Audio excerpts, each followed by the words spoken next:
Europe's being gripped by a heat wave with temperatures in some countries in excess of 40 degrees Celsius as the hot weather reaches its peak. Take a look at this map. It shows the heat with Spain, France and Italy all issuing warnings about the impact of the weather on people's health.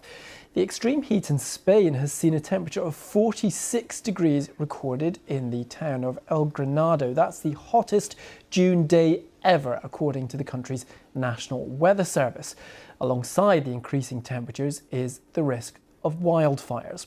Firefighters are continuing to fight blazes in the city of Izmir on the Aegean coast, which has forced people to leave their homes.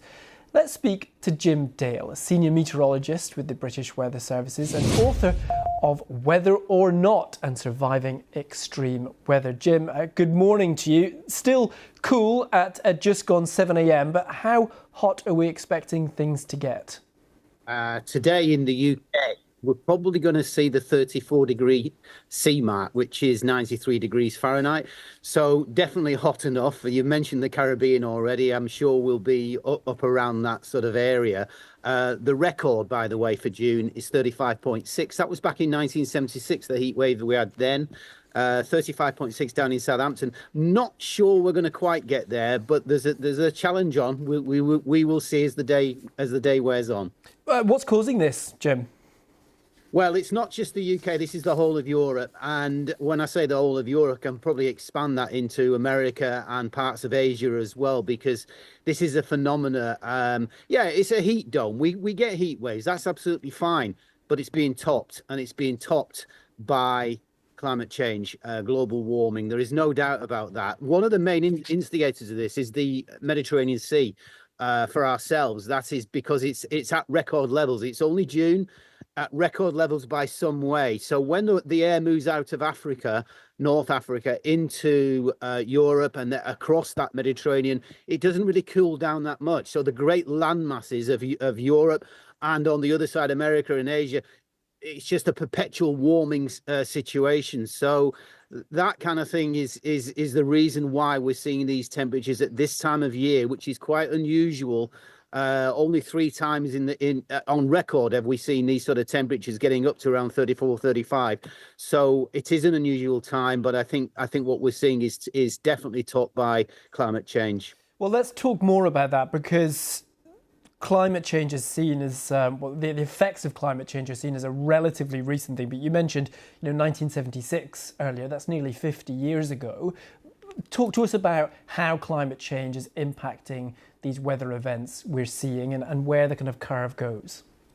Yeah, okay. So, yeah, you mentioned 1976 and you say, well, where was climate change at that time? Well, look, we do get heat spikes. We do get heat domes. That's without a question. But what you've got to do here is you've got to join the dots around the world, see what is going on. When we talk about the effects of climate change, then yeah, we're talking about wildfires that are breaking out, not just in the United States, but across Europe as well. And they will only get worse with time.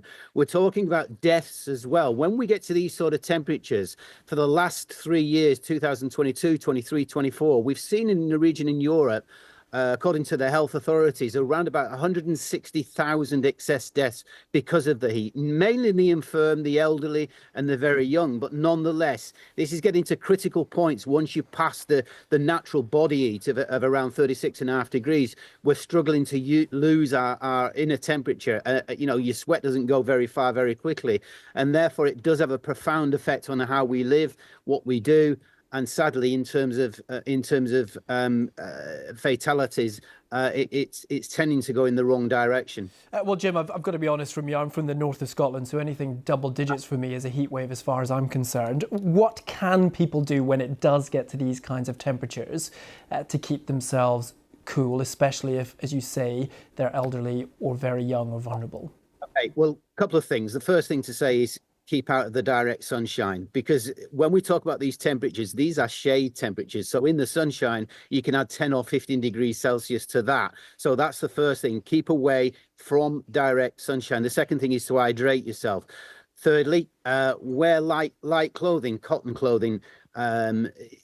keep yourself cool in that respect. Maybe have your fan on, make sure it's in a position where you're feeling that air moving around.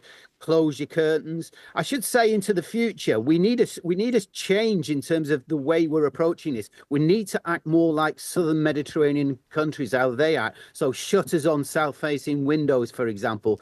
Our diet changes. It needs to change. You know, eating, how can I put this in the right way? Eating pie and chips, you know, in temperatures of this isn't the way to go. We've got to act like a Mediterranean diet, eat that sort of thing, and we'll be better with it. We need cooling stations, hydration stations in town centres, village centres, etc., so that people can cool off for free, because this is only going to get worse. This is a one-way street, and needs to make this absolutely clear. This, although this feels like a one-off, and we do get one-offs occasionally, you knit this together, as I say, and it's perpetual, and it's getting more. So we've got to start to educate ourselves. The government have got to step in and educate the population in terms of what to do, not just in terms of heat waves, but also in terms of storms, in terms of the wildfires that we're seeing. What to do and how to do it, how to stay safe is a big thing moving forward. Okay, Jim Dale, author of Whether or Not and Surviving Extreme Weather. Jim, I'm sure you won't be having pie and chips for lunch, but thanks very much for joining us. Appreciate it.